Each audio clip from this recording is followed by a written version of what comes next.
ಟಾಟಾನಗರ್ ಎರ್ನಾಕುಳಂ express ರೈಲಿನಲ್ಲಿ ಬೆಂಕಿ. ಆಂಧ್ರದ ಎಲಮಂಚಿಲಿ ಬಳಿ ಧಗಧಗನೆ ಹೊತ್ತಿ ಉರಿದ 2 ಬೋಗಿಗಳು.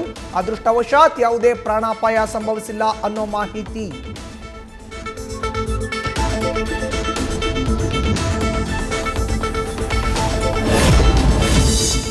ಶಾಮನೂರು ಶಿವಶಂಕರಪ್ಪ ನಿಧನದಿಂದ ವೀರಶೈವ ಮಹಾರಾಷ್ಟ್ರೀಯ ಅಧ್ಯಕ್ಷ ಸ್ಥಾನ ತೆರವು. ಸಮುದಾಯದ ಪ್ರಶ್ನಾತೀತ ನಾಯಕರಾಗಿರುವ ಮಾಜಿ ಸಿಎಂ ಬಿಎಸ್ ಯಡಿಯೂರಪ್ಪಗೆ ಸ್ಥಾನ ಕೊಡೋ ಬಗ್ಗೆ ನಡೀತಿದೆಯಾ ಚರ್ಚೆ.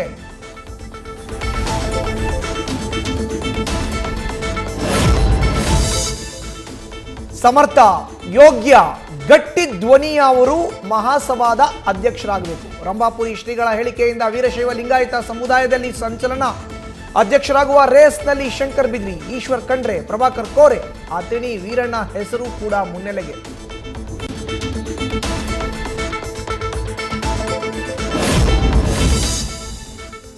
ಮಹಾರಾಷ್ಟ್ರ ಎಎನ್ಟಿಎಫ್ ನಿಂದ ಬೆಂಗಳೂರಿನಲ್ಲಿ ಡ್ರಗ್ಸ್ ಫ್ಯಾಕ್ಟರಿ ಸೀಸ್ ಕೇಸ್. ಇದರ ಹಿಂದಿನ ಮಾಸ್ಟರ್ ಮೈಂಡ್ ಬೆಳಗಾವಿ ಮೂಲದ ಕೆಮಿಕಲ್ ಇಂಜಿನಿಯರ್ ಪ್ರಶಾಂತ್ ಪಾಟೀಲ್. ರಾಜಸ್ಥಾನ ಮೂಲದ ಯೋಗಿರಾಜ್ ನಯನ್ ಡ್ರಗ್ಸ್ ಜಾಲದ ಮಾಲೀಕರು.